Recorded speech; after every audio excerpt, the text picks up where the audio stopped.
No dia 4 de novembro será disputada aqui no Maracanã, no Rio, a final da Libertadores entre Fluminense e Boca Juniors. Eu espero sinceramente que essa partida entre na lista das melhores da história da nossa maior competição sul-americana. E tem tudo para isso acontecer. E por falar nessa lista, eu fiz aqui uma com as 7 maiores finais da Copa Libertadores da América e eu espero sinceramente que você goste. E quando eu digo maiores, não significa exatamente que foi as melhores em termos de emoções, mas sim com o peso da final em si. E essa lista aqui contava com 6, mas eu resolvi botar um jogo que foi não só está entre as maiores finais da Libertadores, como também está entre as melhores, as mais emocionantes, que foi a final da Copa Libertadores de 2013 entre Atlético Mineiro e Olímpia.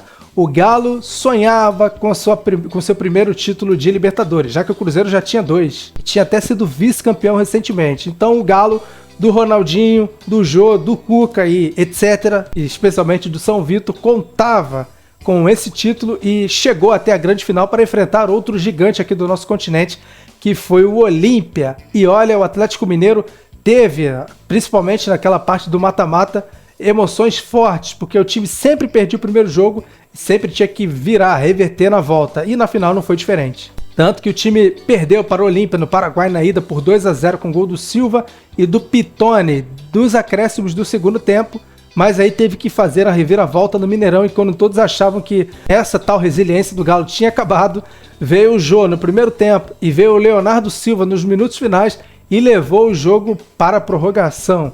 Ficou tudo 0-0 na prorrogação e o jogo foi para os pênaltis e o tal do Miranda e principalmente o Jiménez perderam. E assim o Galo pela primeira vez na história foi campeão da Libertadores. E o peso dessa final foi grande e o jogo em si também foi muito emocionante. Já o sexto lugar foi para a final de 1983 entre o Grêmio e o Peñarol, 2 gigantes aqui do nosso continente, 2 dos mais tradicionais times aqui. E o Grêmio buscava seu primeiro título de Libertadores. O Peñarol já tinha vencido alguns aí, já tinha sido vice inclusive, e tinha um timaço naquela época e era favorito a vencer aqui.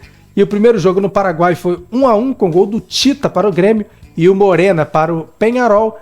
E aí no Estádio Olímpico, meu amigo, foi um jogaço mesmo. Caio fez 1-0 para o Grêmio no primeiro tempo, mas aí no segundo tempo o tal do Morena empatou para o Peñarol e minutos depois, o César, com uma jogadaça do Renato Gaúcho lá na ponta direita, marcou o segundo gol, o gol da vitória, o gol do primeiro título de Libertadores do Grêmio, que hoje é tricampeão. Depois o time foi para o Mundial e venceu o Hamburgo, com 2 fantásticos gols do Renatão aí, do Portaluppi. Final de número 5, outra final gigantesca e com muitas emoções, especialmente no primeiro jogo. Aqui, Boca Juniors e Palmeiras, que eu já falei em vários vídeos aqui. Para mim, esses são os 2 maiores duelos da história da Libertadores. Toda vez que Boca Juniors e Palmeiras se enfrentam, e esse ano não foi diferente de 2023. Mas aqui foi o ápice, porque foi o único Boca e Palmeiras que foi disputado em uma final de Libertadores. O primeiro jogo na Bombonera, Arruabarrena marcou 1-0, o Pena empatou no primeiro tempo. De novo, a Arruabarrena marcou 2-1 e o Euler salvou o Palmeiras de uma derrota na Bombonera. Aliás, no histórico de confrontos entre Boca e Palmeiras, teve muitos empates, pouquíssimas vitórias. Mas em termos de mata-mata, o Boca levou o melhor em todas. E aqui nessa final, talvez tenha sido... talvez não, foi o ápice. Porque o time venceu mais uma vez nos pênaltis depois de um 0-0 no Morumbi. Esse 0-0 foi muito catimbado, não foi um jogaço, mas teve muitas emoções e o Boca levou a melhor nos pênaltis. O Asprilla e o Júnior foram os jogadores que perderam os pênaltis para o Palmeiras. O Boca aqui voltava a conquistar uma Libertadores depois de muitos anos. Daí o Boca reinou no início daquele ano 2000, venceu a Libertadores de 2001, venceu a Libertadores de 2003, perdeu a Libertadores de 2004 na final, venceu a final de 2007, e aí só voltou a disputar uma final em 2012. Não tinha aquele timaço, mas ainda tinha o Riquelme. E a final aqui foi contra o Corinthians, a final de número 4. Para mim, Corinthians e Boca Juniors, a primeira vez do Corinthians em uma final de Libertadores, o primeiro título justamente numa final gigantesca entre 2 das maiores torcidas, na verdade, aqui do mundo, na verdade, né? Não só aqui do nosso continente. O Corinthians tinha eliminado aí na campanha o Emelec, o Vasco e o Santos com muita emoção, e o Boca tinha eliminado o União Espanhola, o Fluminense e a Universidade do Chile. Repito, o Boca de 2012 passava longe daqueles melhores Bocas, mas o time muito cascudo abriu o placar na Bombonera na reta final com o Roncalha, mas aí o Tite teve uma sacada, colocou o Romarinho dos minutinhos finais e ele, com uma cavadinha espetacular, empatou o jogo e levou para São Paulo uma vantagem que o Boca já tinha revertido. Lembrando que o Boca reverteu uma situação de desvantagem, venceu a Libertadores aqui no Brasil, venceu o Palmeiras no Morumbi, venceu o Santos em 2003 no Morumbi e venceu o Grêmio em Porto Alegre, no antigo Estádio Olímpico. Mas aqui não tinha como não, cara. O Corinthians tinha um time muito melhor, o Corinthians estava muito embalado, era a primeira final de Libertadores, era o primeiro título que o time estava buscando e o Emerson Sheik foi o diferencial porque marcou os 2 gols da vitória no segundo tempo. Corinthians, pela primeira vez, campeão de uma Libertadores. E uma final gigantesca entre Corinthians e Boca Juniors. Eu sonho em ver uma outra final como essa de novo. E agora eu vou entrar no top 3, mas antes te peço, deixa o like maneiro se você estiver gostando desse vídeo até agora. Se não conhece o Planeta Futebol Clube, te convido, se inscreva aí, acione o sino das notificações, tanto você que é novo inscrito, quanto para você que já é inscrito aqui no canal e não está recebendo as notificações dos nossos vídeos aqui. E é muito importante, eu tenho tentado postar vídeos, ou shorts, ou vídeos longos, todos os dias, com exceção aí do domingo, porque eu também mereço um descanso, né? Vem pra cá, porque para mim abrir no top 3 é uma que antes estaria no top 2, mas eu recuei porque eu coloquei uma no 2 e você logo vai ver. Flamengo e River Plate, a grande final de 2019, que saudade desse dia. Final disputada, primeira final única da história da Libertadores, disputada lá no Monumental, em Lima, no Peru. Lembrando que essa final foi transferida do estádio Santiago, no Chile, lá para Lima, no Peru. Cara, olha, o jogo pode não ter sido um dos melhores em termos de trocação lá e cá, mas foi um jogaço, principalmente no prisma tático. Aqui tínhamos o time do River Plate comandado pelo Marcelo Gallardo, vulgo Napoleão, porque usava suas estratégias, cada jogo era uma batalha, e o Flamengo do JJ sem comentários. Meu amigo, logo no começo o Santos Borré marcou 1-0 com uma falha do Arão e do Gerson, e aí foi preciso muito coração para aguentar os minutinhos finais. Eu mesmo já tinha desistido aos 40 do segundo tempo, mas o Gabigol não, e ele empatou aos 89 e aos 90.2, ali aos 47.8 do segundo tempo, ele marcou o segundo gol, o gol mais comemorado da história da torcida rubro-negra. Flamengo virou 2-1 e foi campeão da Libertadores 2019. Essa aqui, para mim, abre o top 3 das maiores finais da Libertadores. Como eu falei, essa final aqui, para mim, caiu pro top 3, caiu para a posição número 3, porque Santos e Peñarol de 1962 teve um peso gigantesco. Não, eu não assisti esse jogo, nem sei se tem a reprise desse jogo, vou até pesquisar melhor. Mas, cara, aqui nós tínhamos o Santos do Pelé, do Coutinho, do tal do Mengalvio e companhia. Zito também estava lá nesse time. E o Peñarol do Spencer, um dos maiores goleadores aí da história do nosso futebol aqui. Tinha o Cabreira e era treinado pelo húngaro Bela Gutmann, que até passou pelo Brasil, mas tem uma história no futebol mundial gigantesco. O Peñarol tinha sido campeão da Libertadores em 60 em cima do Olímpia, em 61 em cima do Palmeiras e queria o tricampeonato pela frente. Mas aí tinha que vencer o Santos, né? E o Santos chegou nessa final sem o Pelé, porque estava machucado. Imagina o desfalque. O Pelé não estava na final, mas o Santos venceu lá no Uruguai, lá no Estádio Centenário, com 2 gols do Coutinho, e o Spencer diminuiu. E aí na volta no Brasil, no estádio do Pacaembu, o Santos enfrentou o Peñarol aqui, mais uma vez sem o Pelé, saiu perdendo, virou o jogo para 2-1, mas tomou uma reviravolta com gols do Spencer e do Sacia e perdeu por 3-2. Naquela época o jogo não ia para prorrogação nem pênaltis, na verdade era marcado um jogo extra em campo neutro, e assim aconteceu no Monumental de Nunes, e lá não teve pro Peñarol não, porque o Santos contou com a volta do Pelé, e ele marcou 2 dos 3 gols da vitória do Santos por 3-0. Não sei se foi das mais emocionantes, mas com certeza aqui é uma das maiores finais e até pouco tempo era considerada aí a maior final da história da Libertadores em termos de peso mesmo. Santos do Pelé e o Peñarol, o maior time daquela época, perdeu para o agora novo maior time do mundo. E para mim nenhuma bate essa aqui, ó. A maior final da história da Copa Libertadores da América aconteceu em 2018 e eu pude ver, não em loco, mas vi tudo o que aconteceu e toda a expectativa que se criou naquele River e Boca. Primeiro que essa foi a última final de Libertadores disputada em 2 jogos. Então a Conmebol sonhava com uma final na Bombonera e no Monumental de Núñez. E a única dessa lista sem o time brasileiro.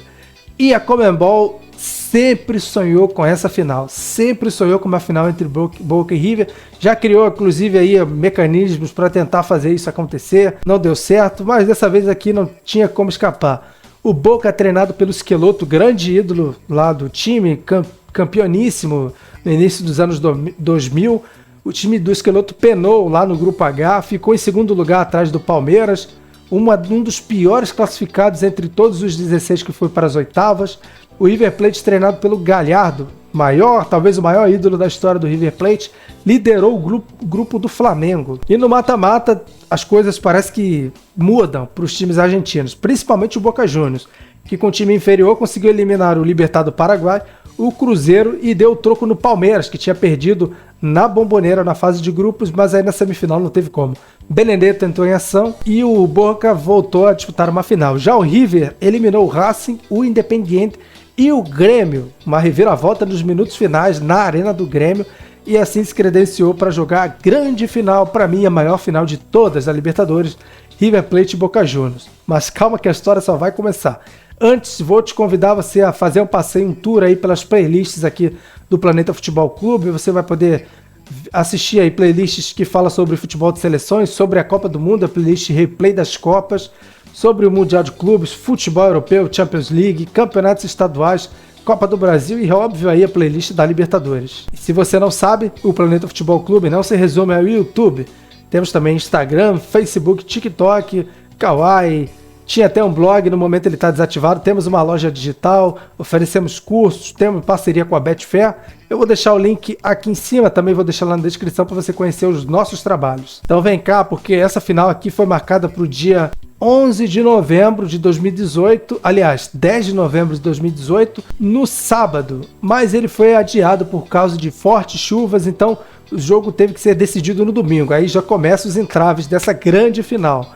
Lá na Bombonera, muita gente em dúvida se ia ter ou não o jogo, chuva muito forte em Buenos Aires, mas todo mundo foi, aliás, só a torcida do Boca, né? Porque lá na Argentina é torcida única. O Ábila marcou 1-0 para o Boca, o Lucas Prata em seguida empatou, o Benedetto marcou 2-1 para o Boca e o gol contra do Esquerdoz levou o 2-2 para o segundo jogo, que seria disputado no dia 17, também num sábado, no Monumental de Núñez, mas foi adiado, mais um jogo adiado. Dessa vez por conta de vandalismos, quebraram o vídeo, apedrejaram o ônibus do Boca Juniors, inclusive feriu ali um jogador do Boca, então essa final teve que ser remarcada, mas é o seguinte, ninguém sabia quando esse jogo ia ser remarcado. Então todo mundo foi no domingo, no dia seguinte, para o Monumental de Núñez. Estava completamente lotado, só com torcedores do River Plate, mas não houve jogo. O Boca Juniors se recusou aí para o jogo. Olha, foi um cenário assim, típico de um futebol argentino. Sempre acontece isso.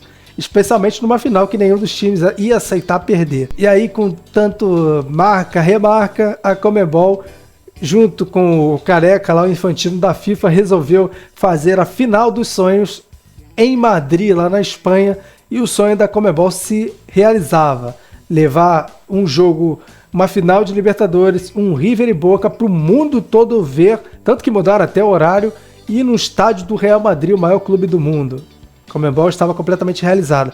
Fora a grana que ganhou por fora, óbvio, né? Se o primeiro jogo foi 2-2, o segundo não deixou a desejar lá no Santiago Bernabéu. O Benedetto marcou 1-0 para o Boca, no segundo tempo o Lucas Prata empatou, o jogo foi para a prorrogação, o Boca teve que jogar boa parte com um jogador a menos e levou um sufoco até que o Quintero, colombiano, marcou o gol da virada do River Plate 2-1, praticamente definiu o título, mas o Boca guerreiro foi para cima, até o goleiro, o Andrada, foi para cima, e aí no contra-ataque o Pity Martinez marcou o gol da vitória do maior título da história do River Plate. Lembrando que os argentinos valorizam muito mais a Libertadores do que o Mundial de Clubes. Então se o River logo em seguida perdeu para um time, não me lembro que time que foi na semifinal do Mundial de Clubes, a torcida não estava nem aí. Principalmente porque a final foi em cima do Boca Juniors, seu maior rival. E essa final aí, o Boca só vai conseguir passar por cima quando tiver uma outra final entre Boca e River, que tem batido na trave nos últimos anos.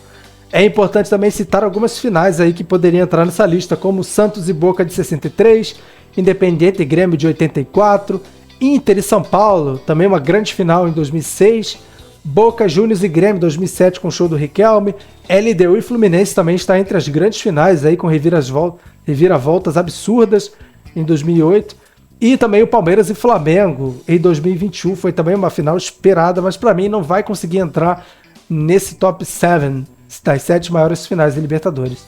Se gostou do vídeo, mais uma vez te peço like e também coloca a sua lista aqui nos comentários, eu quero saber qual é a sua opinião. Quais são para vocês as 7 maiores, mais pesadas finais da Libertadores? Eu vou ficando por aqui, valeu e até a próxima.